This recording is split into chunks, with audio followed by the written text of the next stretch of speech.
자, 그런데 그녀가 갑자기 직장을 바꾸는 일이 생깁니다. 어떤 여성으로부터 그녀가 스카웃이 된 건데요. 어떤 일이었을까요?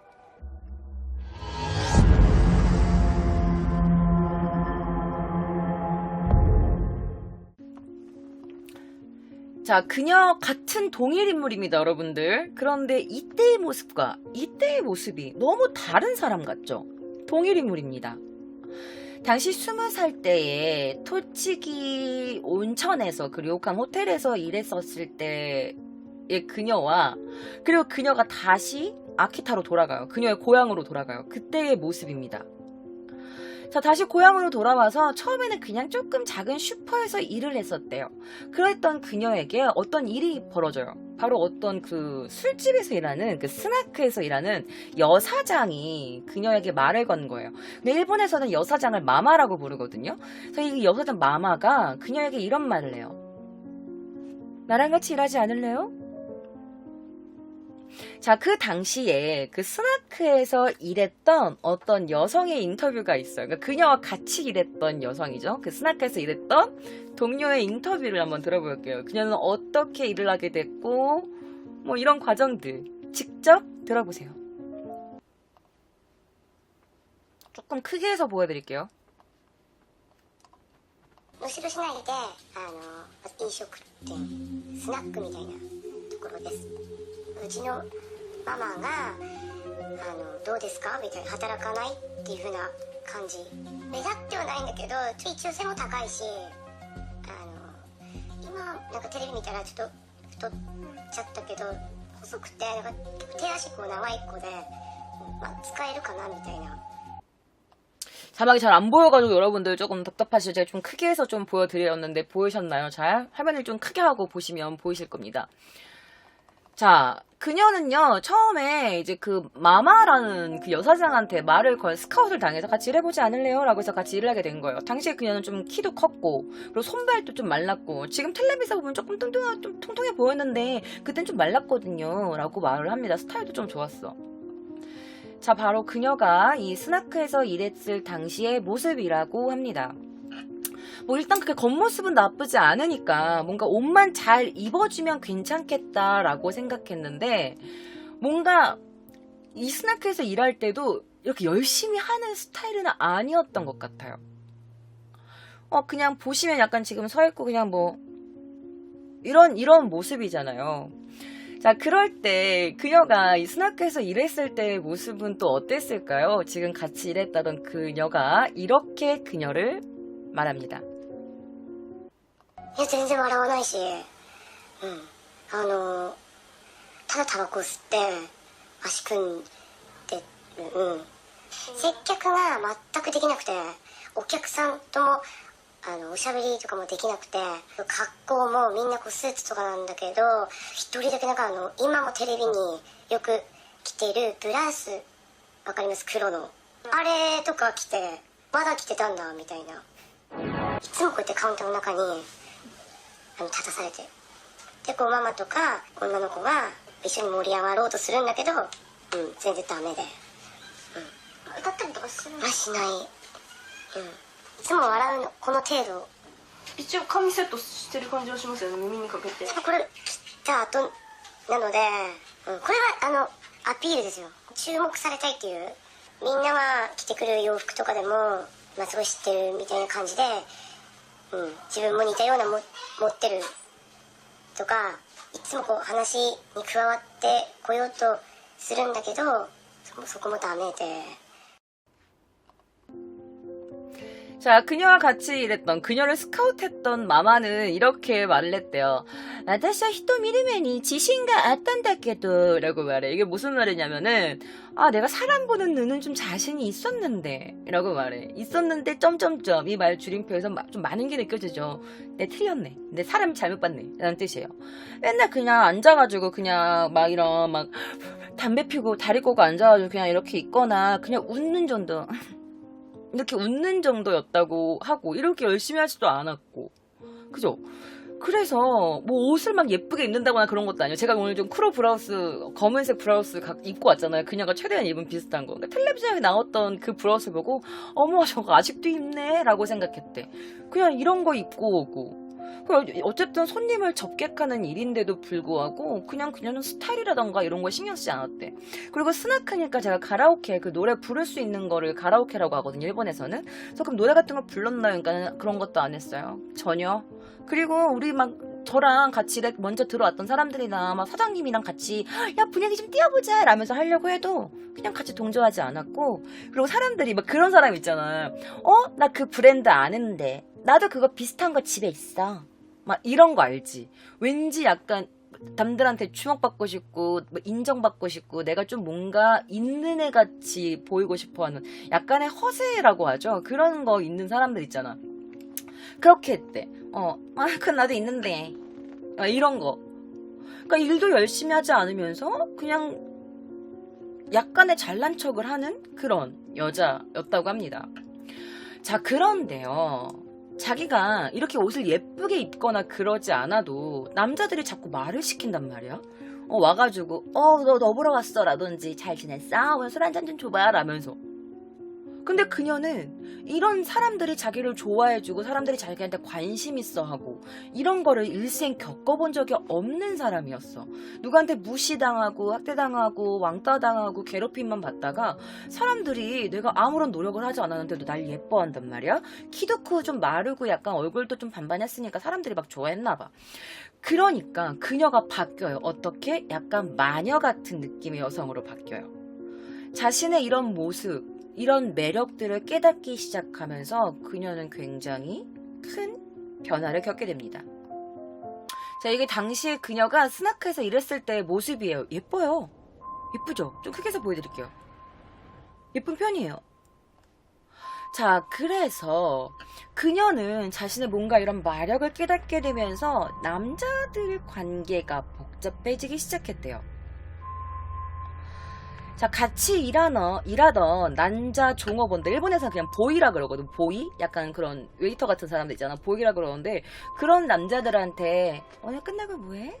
라면서 손을 좀 뻗친다든지 굉장히 어떤 남자들과의 이런 관계가 복잡하고 빈번하게 일어난다고 합니다. 자, 스나크에서 같이 일했던 여자 동료와 그녀의 13년지기 친구가 그녀를 이렇게 말해요. 그녀는 어떤 여자였을까요? 借金とかして若い頃から遊んでますもんね。その男食わしまったりとかなんだりずるいっすもんね、あれんで。真冬でも短いスカート履いてたりとか。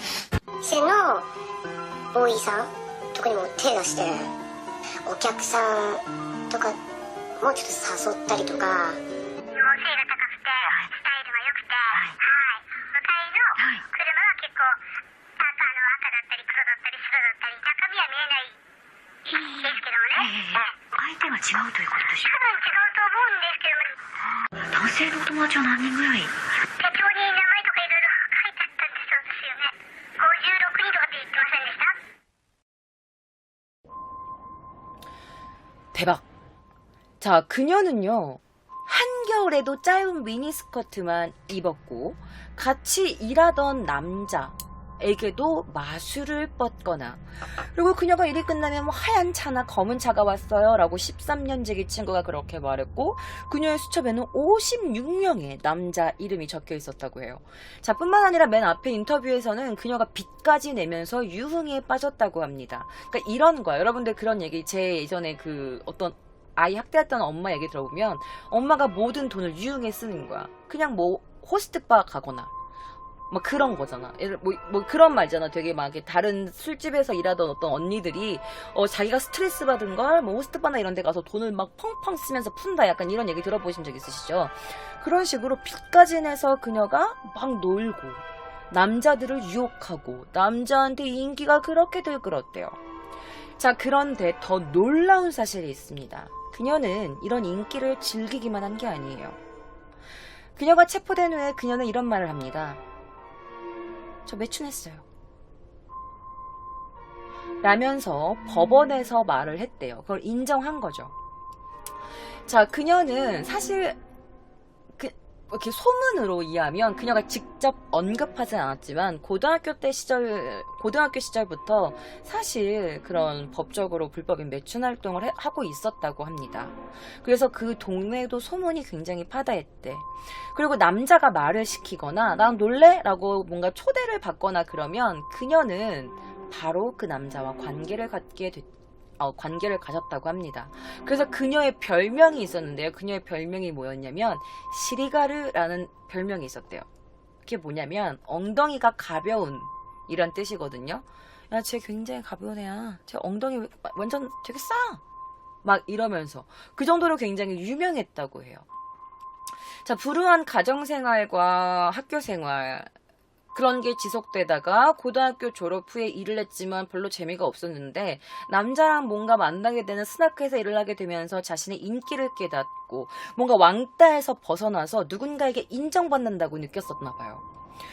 자, 사실 이 성매매 의혹도 그런 것 같아. 뭔가 남성 의존도가 점점 높아졌다고 제가 아까 초기에 말씀을 드렸잖아요.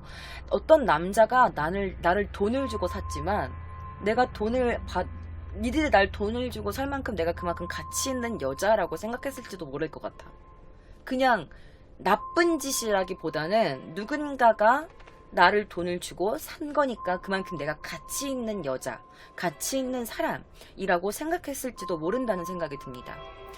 자, 그녀는요, 친구를 통해 알게 된 남성과 뭔가 사랑의 도피처럼 또다시 그 동네를 떠나요. 그 남자와도 역시 관계가 있었던 건데요. 하지만 이 관계는 오래되지 않았습니다. 사실 약간 타케야마 스즈카는요, 결혼할 남자가 있었대요. 그 남자랑 동거까지 같이 했다고 하는데요. 그 남자, 인터뷰 제가 직접 가져왔죠. 자, 그와 그녀의 첫 만남은 어땠을까요? 그녀를 왜 만나게 된 걸까요? 그녀와 동거했던 그녀의 전 남편 인터뷰를 가져왔습니다. 함께 보실게요. 좋아요 잊지 않으셨죠? 出会ったのは確か平成5年ですね。平成5年の9月頃だったと思います。声かけられてそのまま、近くにカラオケ屋あるんですけど、そこにすぐ行きました。性格が変わらないですね。第一印象でなんかきつそうな感じは受けたんですけど、その何回か遊んだりなんだりしてる間に、そのきつそうな感じっていうのはなくなったっていう感じです。プロポーズとかしてないんです。一緒に住んでたっていうこともあったんで、成り行きっていう。 자, 그녀와 결혼했던 남자의 인터뷰예요. 같이 동거를 했고 결혼으로 이어진 남성의 인터뷰였습니다. 그녀와 처음 만난 건 그녀가 먼저 말을 걸었고 그래서 노래방에 간 거예요. 노래방에 갔는데 한국도 그렇지만 노래방이 좀 뭔가 갇혀있는 공간이잖아요. 그리고 일본은 술이나 뭔가 안주나 이런 것도 시켜 먹을 수가 있어요. 그러면서 술 한잔 투잔 먹으니까 뭔가 분위기가 이렇게 무르익었고 그리고 가벼운 엉덩이라는 별명을 가졌던 그녀였기 때문인지는 모르겠지만 좀 관계가 빨리 이루어졌던 것 같아요. 처음 만났을 때는 약간 조금 힘든 성격이라는 게 있었지만 같이 놀다 보니까 그런 것도 없어졌던 것 같고 재미있었다 이렇게 말을 합니다. 자, 남자가 말을 걸면 금방 따라가거나 아니면 남자를 유혹하는 그런 재미에 빠져 있었던 그녀. 자, 스즈카는 취직을 해도요 그 나쁜 버릇이 고쳐지지 않았고 그렇게 많은 남성과 관계를 했음에도 불구하고 피임에 대해선 잘 몰랐던 건지 그녀는 21살의 나이에 결혼을 하게 됩니다. 왜? 아이가 생겨버렸기 때문입니다. 자, 학창 시절부터 그녀는요 남자가 말만 걸어도 그냥 쪼르르 따라가는 여자애, 그리고 그렇게 따라가선 바로 관계를 가져버리는 여자애 라는 소문이 있었는데 이 남자의 말을 빌리면 정말 그랬던 것 같아요. 자, 성매매를 하고 있었다는 증언도 있었고 그리고 그녀 스스로도 법정에서 매춘을 했다고 인정을 하기도 했었습니다. 자, 이 양손으로는 셀 수도 없는 많은 남자와 관계를 가졌던 그녀이지만 잡히김에 대해서는 누가 가르쳐준 적이 없어서 그랬는지 모르겠지만 바로 임신을 해요. 바로 방금 인터뷰를 했던 남성이 아이를 말이죠.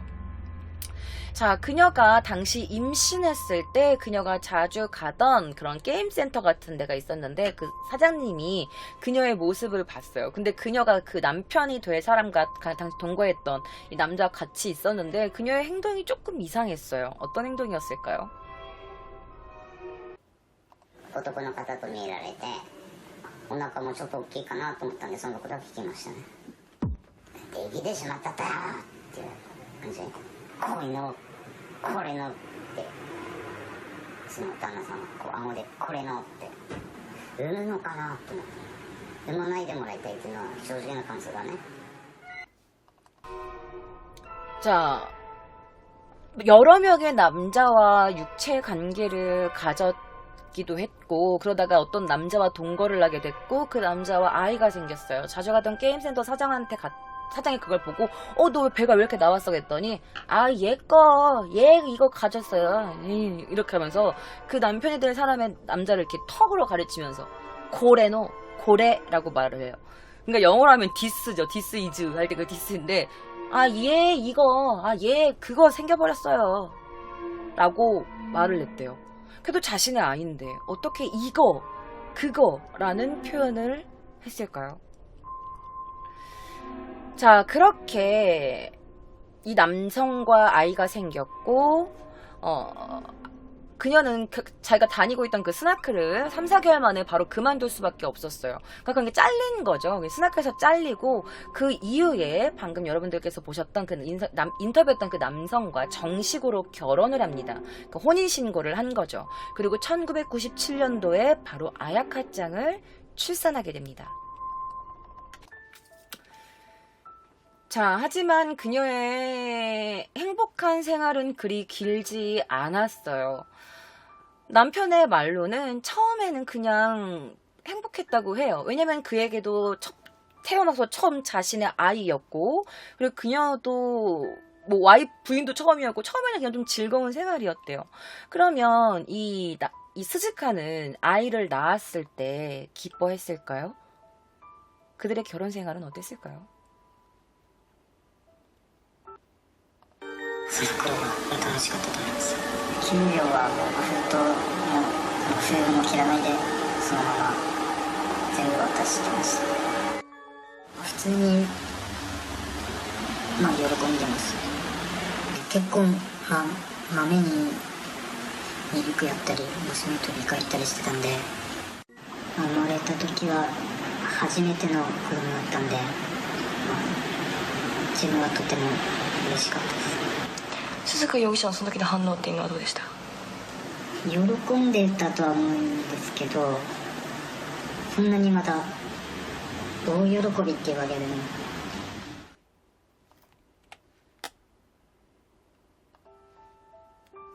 자, 이 영상은요, 바로 그녀가 실제로 그냥 결혼을 하고 나서 살았던 집이라고 합니다. 이렇게 막 좋은 집이라고는 표현할 수 없어요. 그죠? 자, 그래서 계속 행복하기만 했으면 좋았을 결혼 생활. 남편은 월급을 받으면 봉투를 뜯지도 않고 바로 모든 걸 그녀에게 줬다고 했어요. 남편은 첫 아이기도 해서 너무너무 기뻤고 처음에는 좀 재밌었다고 해요. 즐거웠다고 해요. 하지만 그녀가 기뻐하기는 했지만 막 다른 엄마들처럼 내 아가 우리 아기야 이렇게 크게 기뻐하지는 않았대. 그냥 태어났네 예쁘네 이 정도였다고 합니다. 자, 하지만 행복한 결혼 생활은 길게 이어지지 않았습니다. 고향으로 돌아와서 다시 이렇게 본가로 돌아간 그 하타케야마. 왜 그랬냐면 남편과의 말다툼이 끊이질 않았기 때문입니다. 그리고 그들은요, 결혼한 지 단 10개월 만에 이혼을 하게 돼요. 그래서 그녀는 어쩔 수 없이 다시 본가로 들어갈 수밖에 없었던 겁니다. 자, 그런데 같이 이 스나크에서 일하던 동료가 굉장히 충격적인 인터뷰를 합니다. 스즈카가 가게를 갑자기 그만두고 나서 한참 만에 갑자기 연락이 왔어요. 전화가 오더니 저기 나 오늘 놀러 갈게. 놀러 가도 돼? 라면서 전화가 온 거예요. 근데 뭐 이렇게 그만뒀다고는 하지만 좀 잘린 상태였고 뭐 같이 일하기도 했었고 당시 뭐 이렇게 사이가 나빴던 것도 아니라서 그래 와 라고 했어. 왜냐면 그녀가 태어난 지 얼마 안 된 아기도 있었기 때문에 뭐 겸사겸사 그래 놀러 와라 라고 했대요. 자, 그래서 그녀는 태어난 지 얼마 안 된 이 아야카짱을 데리고 같이 일했던 그 친구의 집으로 놀러 갑니다. 자, 그녀는 그 집으로 놀러 가서 뭐라고 했을까요? うちに突然まず来て、でずっともう永遠と旦那の愚痴と生活のお金がないっていうことをすごい言ってましたよ。お金入れてくれないからとかって言ってだからでもお金入れないのが一番ダメよねとかって言っててね、お金何も入れなきゃ生活できないもんねって言ってて。 자, 친구한테는 이렇게 말했대요. 남편이 돈을 가지고 안 와. 아, 돈을 안 줘. 돈을 안 주면 어떡해. 생활이 안 되잖아. 어떻게 하라는 거야, 나한테? 막 이러면서. 남편 욕을 너무 많이 했다는 겁니다. 돈을 안 주는 게 제일 하면 안 되는 짓 아니야? 막 이러면서. 돈이 없으면 생활이 불가능하잖아. 그래서 처음에는 사실은 이제 그 13년지기 친구도 그렇고 같이 일했던 그 동료 집에 가서도 그렇고 이 아이가 태어난 지 얼마 안 됐잖아. 그럼 보통의 엄마들은 우리 딸 너무 예쁘지? 너무 예쁘지 않아? 나 꿈만 같아. 너무 천사야 라면서 이 아이가 화제가 될 줄 알았는데 그녀의 주된 화제는 남편의 욕이었다고 합니다. 욕과 돈 얘기였대요. 자, 솔직한 남편의 벌이가 나쁘다는 이야기. 하지만 첫 번째 남편의 인터뷰에 봤을 때 그는 월급 봉투도 뜯지 않고 그냥 그대로 다 그녀한테 줬다고 말을 했어요. 근데 그녀는 남편한테 돈을 받은 적이 없다고 말을 했대요. 돈 때문에 곤란하단 말밖에 하지 않고. 자, 그러다가 이 같이 일하던 동료의 집에 놀러 왔는데 놀러 온 지 한 10분, 15분밖에 안 됐는데 갑자기 간다고 하더라는 거야. 그래서 이제 잠깐 기다려. 차 준비할게. 차 마시고 가. 그래서 차를 이렇게 준비하고 있는데 차를 가지고 나오려고 하는데 갑자기 나 갈게. 라는 거야. 그래서 뭔가 이상하다라고 생각이 들어서 왜 갑자기 가게? 라고 했더니 뭔가 해야 될 게 생각났어. 라고 하면서 갑자기 갔대. 그래서 그녀가 같이 했던 동료가 뭔가 이상해가지고 그 집에 그런 뭐라 그러지? 좀 이렇게 비상금 같은 거 넣는 그런 비밀의 장소 같은 게 있을 거 아니에요? 너무 수상해서 거길 딱 봤는데 어랄라 3만엔이 있었는데 2만엔 정도가 없어졌다고 한 거예요. 그러면 어떡해? 누가 가져갔어? 스즈카밖에 더 있어? 그 집에 온 사람이 스즈카밖에 없는데. 그래서 3만엔 중에 2만엔 그러니까 20만원 넘는 돈이 없어져가지고 전화를 바로 했대요. 야, 너 내 돈 가져갔어? 라고 했더니 아니, 안 가져갔는데? 라고 한 거야.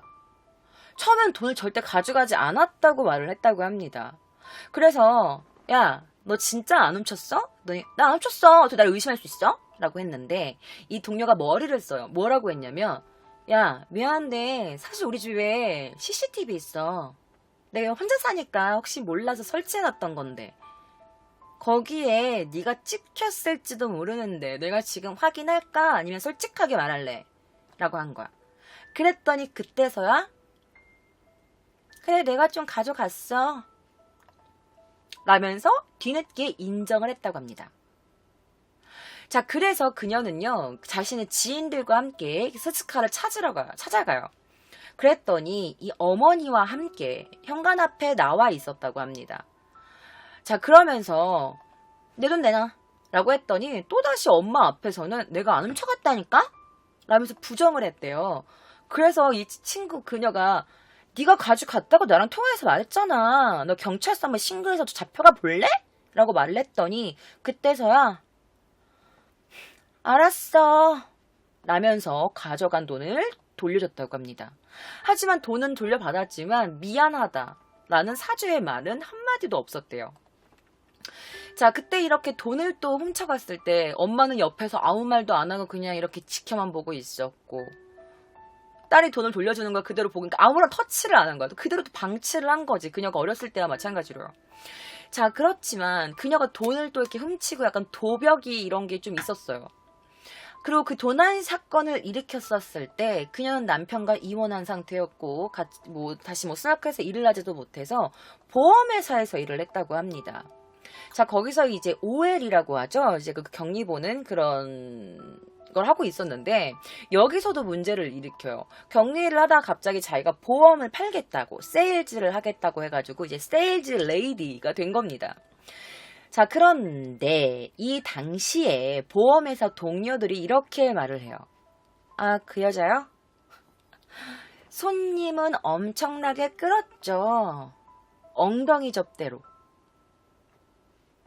그래서 일본말로는 베개 영업이라고 해요. 베개 영업이라고 하는데 이게 뭐냐면 몸을 이용해서 잠자리로 손님한테 영업한다. 같은 비계를 눕고 누워서 잔다라는 뜻으로 베개 영업이라고 하는데 비계 영업 엄청났죠. 엉덩이 사업. 막 이러면서. 그래서 이렇게 세일즈를 할 때조차 그러니까 보험 영업이니까 내가 영업 실적을 올리려면 손님을 계속 모아야 되잖아. 그런데 몸으로 영업을 했다는 거였죠. 자, 근데 그 보험에서조차 1년도 채 일하지 못하고 그만뒀다고 합니다. 그리고 그녀는 이어서 낚시도 그죠, 빠찡꼬 등등에서 계속 아르바이트를 했고 그녀는 일을 계속 가면서 100만엔이라는 빚을 안고 있었어요. 그러니까 그녀가 계속 일을 해야 될 수밖에 없었던 상황이었던 거야. 근데 이 100만엔이라는 빚이 너무 어이없게도 그녀가 결혼 생활을 하면서 계속 갖고 있던 빚이었어요. 자, 그러면 그녀는 왜 이혼을 했어? 남편이 월급도 갖다 줬어. 근데 밖에다가는 돈도 안 갖다 줘 막 이랬어. 왜 그녀는 이혼을 하게 된 걸까요? 대체 왜? 자, 하타케야마 스즈카 측은 이렇게 말했어요. 전 집안일 열심히 했고 태어난 딸 육아도 온전히 저 혼자 했어요. 근데 남편은 저한테 월급도 갖다 주지 않고 저한테 폭력을 들렀다니까요? 애한테도요. 그리고 바람까지 피웠어요.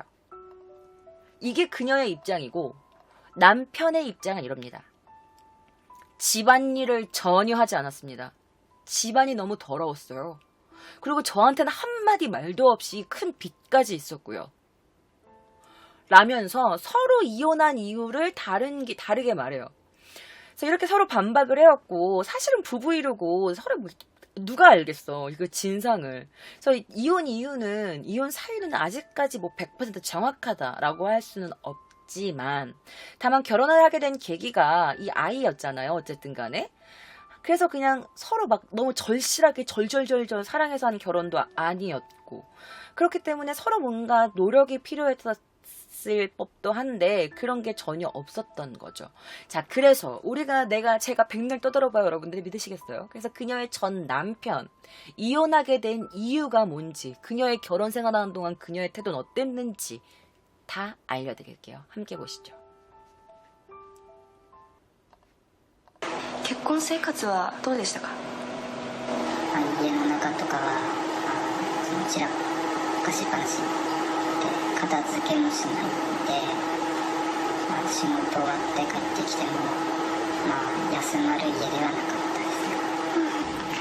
ほとんど記憶にないぐらいしか手料理とかは食べたことないですね。一言で言えばだらしない生活ですよね。片付けとかもしないし食事作るわけでもないし、結婚する前は結婚したら、治るんじゃないかとか期待はあったんですけど、結婚してもそのままで早くまで来ても家事の方は相変わらずだったんで、このまま一緒には暮らせないなと思いました。仕事行く時はもう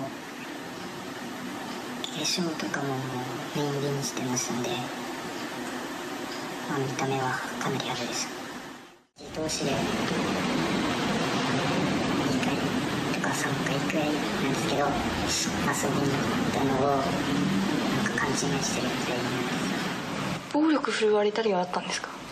一回っていうかピンタとかも何回かされた時ありますし、頭に血が出てきたら、蹴ったり蹴られたりとかそんな感じです。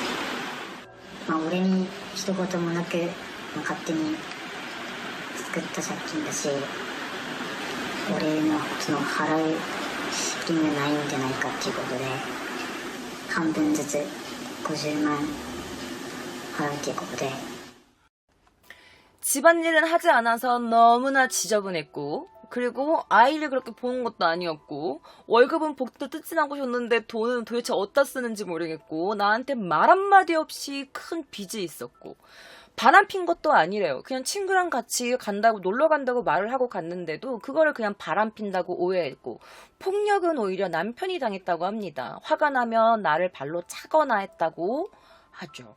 그러니까 집안이 너무너무 더러웠고, 그리고 손수 만든 요리를 먹어본 적도 거의 없을 정도였다고 합니다. 일이 끝나고 집에 와도 쉴 수 있는 공간은 아니었다고 해요. 그런데 이게 그냥 남편은 당연히 자기가 유리한 쪽으로 말할 수 있잖아요. 그래서 근처에 살고 있던 주민분의 인터뷰가 있어서 그 주민분의 인터뷰도 가지고 왔습니다. 함께 보실게요. ゴミ出すのがだらしなくてどこでもいいの大きささそのゴミまとめておくんだって迷惑でやった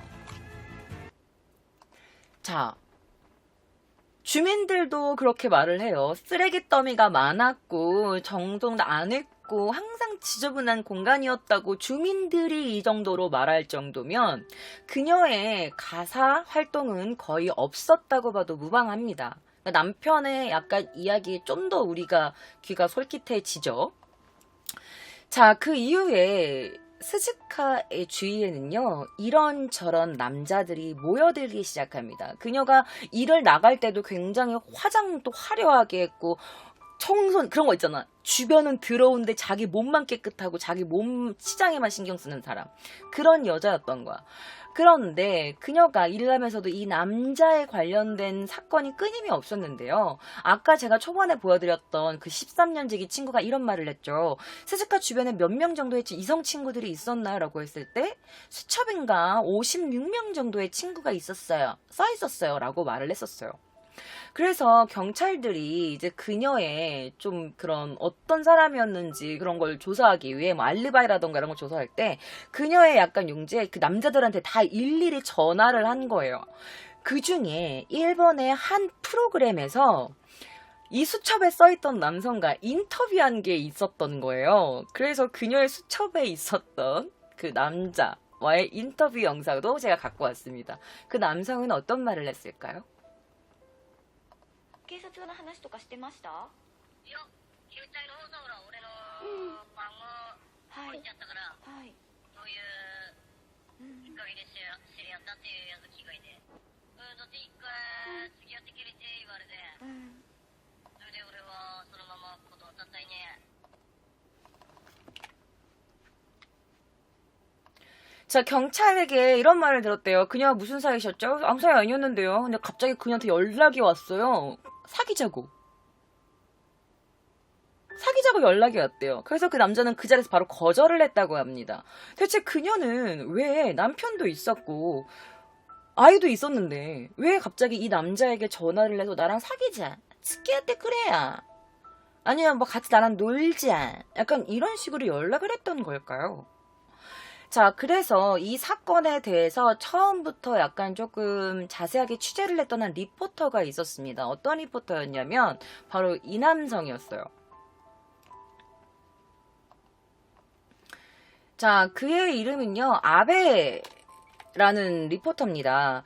배우 겸 리포터로 활약하고 있는 아베 유지 씨는요, 이 아키타 아동 연쇄 살인 사건에 관련돼서 다른 어떤 리포터들보다 이 하케타야마 스즈카나 그 관계자의 접근을 많이 했던 한 사람이라고 합니다.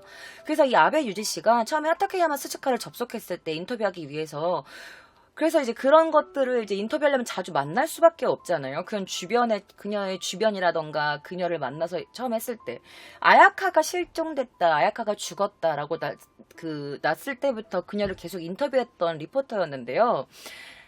처음에 야타카야마의 첫인상이 어땠냐라면서 이제 다른 사람이 그에게 질문을 하자 그가 이렇게 말합니다. 약간 어둡다는 인상이 좀 있었습니다. 뭔가 말수가 좀 적었고 뭔가 계속 늘 아프다고 했어요. 라고 말을 해요. 그녀가 체포된 뒤에도 그가 그녀를 인터뷰하기 위해서 그녀에게 면회를 갔을 때도 자주 아프다라면서 면회를 좀 피하는 느낌이었다고 합니다. 자, 그것 때문에 그녀의 모친에게 취재를 하는 일이 많아졌다고도 했어요. 그런데 그녀가 얼마나 많은 남자와 문제가 있었냐면 그냥 그는 자신의 일을 한 거예요. 자신의 본분에 최선을 다한 거죠. 리포터였고 기자였기 때문에. 자, 그런데 주변에서 어떤 말이 있었냐면 몇 번이나 이제 자택에 찾아가서 그녀의 뭔가 처음에 신뢰를 얻어야 뭔가 다른 기자들보다 자신한테 좀 뭔가 더 많은 얘기를 해줄 거고 뭔가 인터뷰를 해줄 거 아니에요. 그래서 친분을 쌓기 위해서 몇 번 그녀의 자택에 방문을 했는데 주변에서 어떤 소문이 났냐. 야, 아베 유지랑 하타케야마 스즈카랑 그렇고 그런 관계래. 나면서 이상한 소문까지 날 정도였대요. 그래서 그녀가 얼마나 남자 관계가 복잡했고 그녀와 연관된 모든 남자들은 아마 그녀와 한 번씩 다 관계를 가졌을 거다라는 게 주변 사람들의 눈초리였다고 합니다. 자, 그러면 그녀가 이혼을 한 뒤에 그녀의 딸 아야카짱과 그리고 그녀의 생활, 그리고 그녀가 또 어떻게 어떤 행동들을 했는지, 왜 이런 사건이 터지게 된 건지 그것들을 여러분들께 알려드릴게요. 자, 그녀 아야카짱과 그녀가 이제 행복했던 때의 사진인 것 같습니다. 자, 결혼한 지 몇 개월 만에 이혼을 했어요. 그리고 바로 미혼모가 돼버리죠. 자, 어쨌든 인간관계가 되게 원만하지는 못했던 인상이 굉장히 강해요. 자, 하타케야마 스즈카도 자신의 뭔가 태도에 문제가 있었다는 걸 아마 인지를 하고 있지 않았을까라는 생각이 듭니다. 특히나 지금까지 몇 번이나 언급했던 남성 편력, 그리고 그녀의 씀씀이, 그리고 그런 자제심이 없는 것들, 이런 행동이 계속 그녀를 안 좋은 그런 벼랑으로 몰아가고 있었죠. 자, 미혼모가 됐고 남편이 월급도 이제 없어졌어요. 그래서 그걸 지탱하기 위해서 하타케야마 스즈카는 계속 일을 합니다. 그런데 아까 인터뷰에서도 나왔지만 그녀와 그 전 남편의 이혼할 때에 그 조건이 있었어요. 뭐였냐면 아까 그 남자가 말했죠. 50만 엔을 줬어요. 빚이 100만 원이었는데 이 남자는 아무 상관도 없어. 빚이 있는 것도 몰랐어. 그런데 그냥 이혼을 하려면 그거 내놔. 양육비나 이런 걸로 해가지고 내놔. 그래서 50만 엔을 남편이 줬어요. 그럼에도 불구하고 그녀는 끊임없이 빚이 생겼다고 합니다. 왜 그런지 모르겠어. 유흥을 아마 했을 거라고 생각이 들어요. 뭐 슈퍼나 뭐 빠찡코 가게라든지 아니면은 뭐 어떤 집 뭐 파출부 뭐 그런 뭐라 그러지 요즘 말로 그런 집안 일을 해주시는 해주는 그런 일을 하기도 했다고 합니다. 가사 도우미. 자, 하타케야마 스즈카가 나름대로 딸을 키우기 위해서 필사적으로 나름 노력을 했던 것 같아요. 자, 그리고 이때 어쩔 수 없다는 표현이 맞을지는 모르겠지만 이때 당시에도 성매매를 계속했다고 합니다. 그래서 아마 법정에서 성매매란 이야기가 나오게 된 이유가 바로 이 아이를 보살피기 위해서 어떤 일들을 했냐라고 해서 이렇게 성매매 얘기까지 나올 수밖에 없었고 그녀가 인정을 했던 부분인 것 같습니다. 자, 보험에서 영업도 했다고 제가 말씀을 드렸잖아요. 그때도 이제 남성과의 관계가 계속 있었고 현재 소문까지 났었고 막 계속 어차피 내가 봤을 때는 그래. 그냥 그녀가 계속 그런 식으로 생활을 해왔기 때문에 그런 생활이 굉장히 그녀에게 익숙했던 것 같아요. 그리고 그게 솔직히 남자랑 한번 자고 나면 돈이 생기니까. 열심히 하루 종일 서가지고 파트타임 알바 해봤자 남자 2-3명을 자는 게 훨씬 돈이 되니까 간단하다고 생각했겠죠. 그리고 그녀에게는 거부감이 있는 일도 아니었고요.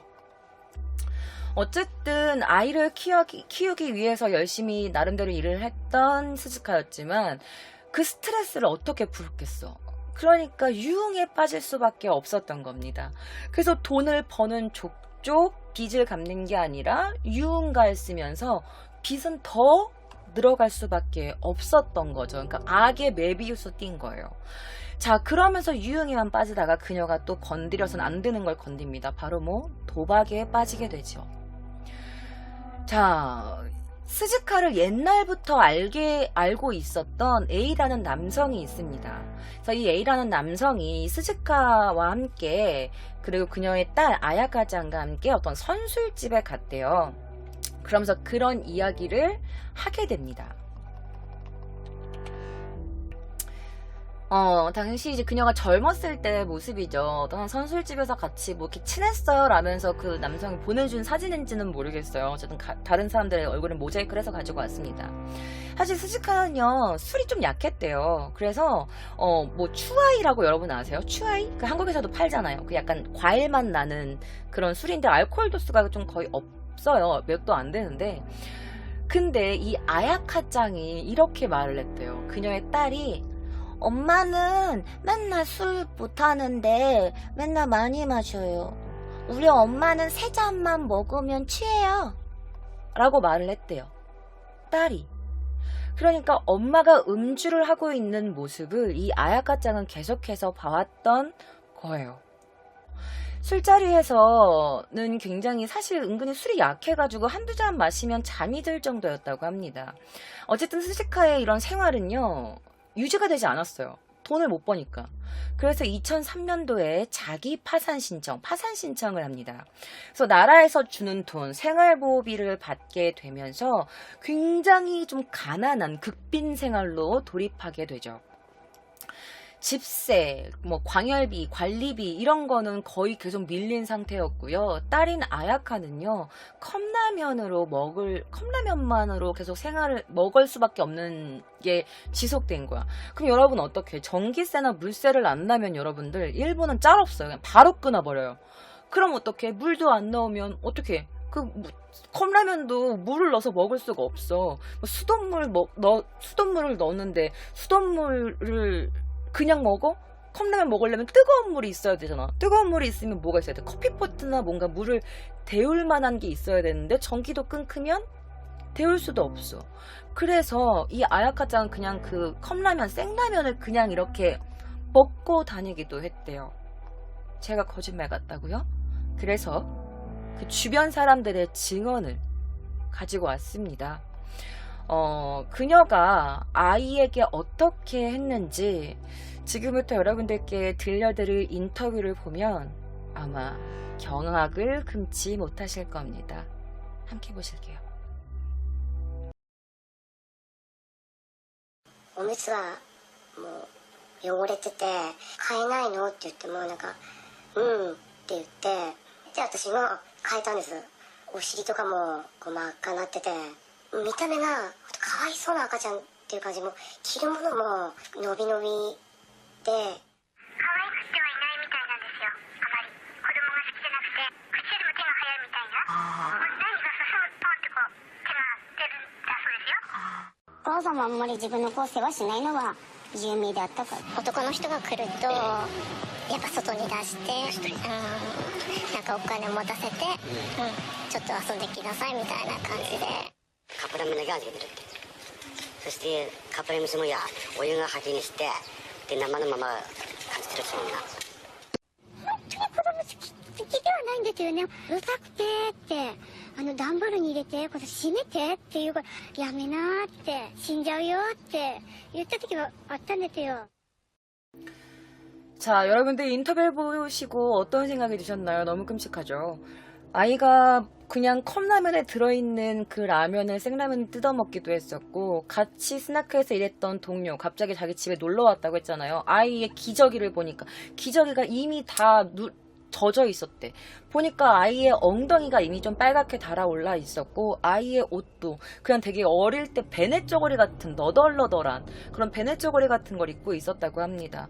자, 그리고 정말 자신의 아이를 좋아하지 않았어요 라고 말을 해요. 친구가 그렇게 말을 해요. 그러면서 같이 일했던 동료가 아이를 그냥 골판지 상자에 넣어버릴까? 라고 말을 했대. 그래서 이 그녀가 하지마 그러다 애 죽어 라는 말까지 했다고 합니다. 아이를 정말 좋아하지 않았대요. 자신의 딸임에도 불구하고 말이죠. 자, 이렇게 계속해서 아이를 학대하고 자신이 어렸을 때 당했던 것처럼 그냥 아이를 방치한 일이 많았던 것 같아요. 아이가 우리 엄마는 3잔 마시면 취해요 라고 말했던 건 아이 앞에서 그렇게 음주도 했다는 이유가 음주는 했다는 그런 증거가 될 수도 있는 거죠. 항상 아이는 더러웠고 뭔가 케어를 받는 것 같지 않는 느낌이었다고 하는 많은 사람들. 자, 타케야마 스츠카는요, 아야카가 죽은 이유가 사고라고 단정이 됐을 때 처음에 경찰을 불신하는 듯한 모습을 보여주면서 우리 아이는 타살이에요 라고 했단 말이야. 자, 왜 그러냐면 사실 사람들이 말하길 이래요. 그런 범인 스스로가 사실은 자기가 용의자로 뭔가 지목받지 않기 위해서 내가 아이를 이렇게 그냥 방치하거나 학대하거나 그러지 않았어 라는 거. 왜냐면 아이 몸에 멍이 들어 있었고 아이 뒤통수에 뭔가 타박상으로 보이는 게 있었단 말이에요. 그리고 아이의 볼이 빨갰어요. 그런 모든 이유가 모두 살아있을 때 누군가에게 구타를 당했고 누군가에게 맞아서 생긴 상처인데 이 모든 것들이 발각되면 난 나쁜 엄마가 될 수도 있다고 생각했을지도 모르겠죠. 그러니까 이건 아이가 누가 죽인 거다 라고 해야 내가 범인이 아니야, 나는 그런 사람 아니야 라고 알릴 수 있었던 거죠. 그리고 그녀가 아이를 죽인 이유가 또 하나가 있었는데요. 뭐가 있었냐? 바로 피해자 급부금이라는 게 있었대요. 이게 뭐냐면 나라에서 주는 돈이 있다고 합니다. 자, 그녀가 보험 일을 했어요. 그래서 이런 쪽으로 조금 뭔가 빠삭했을 수도 있어. 그래서 아이가 죽으면 뭔가 나라에서 주는 뭔가 돈이 있었나 봐. 그래서 그 돈을 노리고 자신의 친딸을 살해한 건 아닌가라는 말들도 있었습니다. 자, 사고가 아닌 사건으로 해야 내가 그 돈을 받고 나는 나쁜 사람이 아니게 된 거죠. 자, 그런데도 경찰이 아닙니다. 이거 사건이나 타살 아니에요. 그냥 익사입니다. 사고로 인한 익사예요. 라고 이렇게 말을 하니까 그녀가 돈을 받지 못하잖아. 나라에서 주는 돈을. 그래서 맨날 경찰에 가서 행패 부리고 우리 애 누가 죽였다니까? 왜 안 알아보는 건데? 타살이라니까요? 막 이러고 전단지를 만들어서 사람들한테 뿌리고 너무 조금 오바스러운 어떤 증거도 없으면서 막 그렇게 하니까 사람들이 그녀를 조금씩 이상하게 보기 시작한 겁니다. 거기다가 채 한 달도 안 돼서 자신의 딸이었던 고켄 군이라는 그 아이가 죽었잖아요. 그래서 그녀가 이 고켄쿤의 사체가 발견된 곳에서 그녀를 본 사람이 있다는 게 나와요. 그 증인이 나오는 거죠. 그래서 제가 그날 고켄쿤의 사체가 버려진 곳에서 그녀를 발견했다, 그녀를 만났다라는 사람의 인터뷰를 가져왔습니다. 그녀의 모습은 어땠을까요?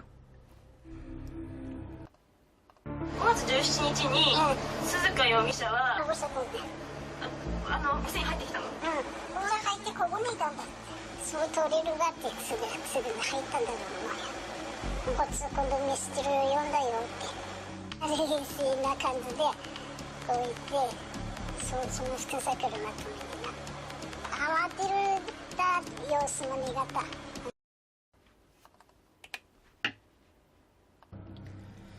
자, 그녀가 할머니 가게에 들어갔을 때 모습이었대요. 별로 당황하거나 그런 모습은 없었고 좀 냉정해 보였어요.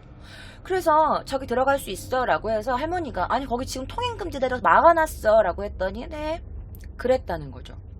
여기 저기로 넘어갈 수 있나요? 라는 질문을 했어요. 굉장히 냉정한 모습이었고 당시 아이는 없었다고 합니다. 왜 그녀는 그곳으로 가야만 했었던 걸까요? 좀 안쪽이었고 통행금지가 되어 있던 곳이면 좀 사람들이 가지 않는 그런 곳이었는데 그녀는 왜 그곳에 갈 수 있냐고 할머니께 물어봤던 걸까요? 자, 고켄군은요 5월 17일부터 집에 돌아가지 않았어요. 사인은 질식사였죠. 자, 가족이 경찰에 신고했고 수색이 실시됐습니다. 그리고 인근 부근에서 그 강 근처에 아야카가 발견되었던 강 근처에서 이 고켄군의 사체가 발견된 건데 수상한 점이 있습니다. 자, 개요에서도 언급했지만 가장 큰 점은 뭐였냐? 바로 고켄군의 목에 누군가가 조른 것 같은 자국이 있었다는 겁니다.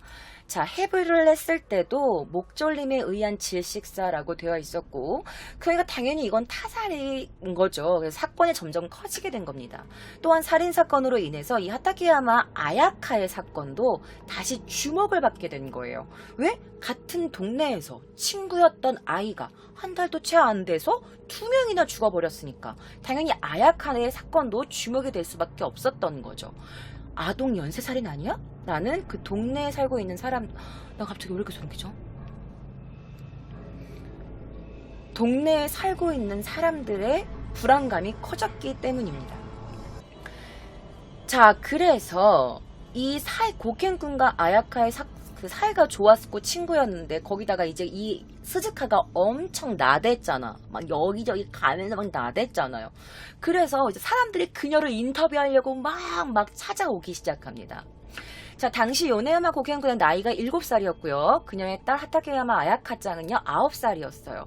친구라고 할 정도로 사이가 좋았고 두 가정은 가까울 수밖에 없었어요. 왜? 아이들이 친구였으니까.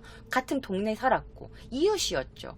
그래서 이 고켄군의 부모님도 이 스즈카와 안면이 있었어요. 그래서 그녀가 조금 그녀의 이상한 말들, 계속 뭔가 말이 바뀌고 막 이래서 그녀가 의심을 받기 시작합니다. 자, 이게 바로 처음에 고켄군을 유기하려고 했던 장소예요. 보시면 아시겠지만 이 방송에서 이렇게 말해요. 처음에 유기하려고 했던 장소, 고켄군의 사체가 발견된 장소, 이렇게 해가지고 이런 말이 나와요. 근데 어떤 리포터가 어떻게 표현하냐면 이 근처에 가서 이런 포즈를 해요. 그게 뭐냐면 처음에 고켄군을 유기하려고 여기를 간 거야. 그래서 처음에 이제 아이의 사체를 뚫뚫뚫뚫 마른 다음에 그걸 여기 유기하려고 딱 했는데 그게 매트 같은 게 스르르 풀려버린 겁니다. 시트가 풀려버리면서 고켄군의 사체가 미끄러진 거예요. 그래서 원래 처음에 유기하려고 했던 장소가 아닌 다른 곳에서 사체가 미끄러져가지고 고켄군의 사체가 이쪽에서 발견이 된 거죠. 너무 끔찍하지 않아요? 그리고 나중에 이제 그녀가 결국에 범인이라는 게 밝혀지고 나서 말한 게 있어요. 그 말한 게 너무 이상합니다.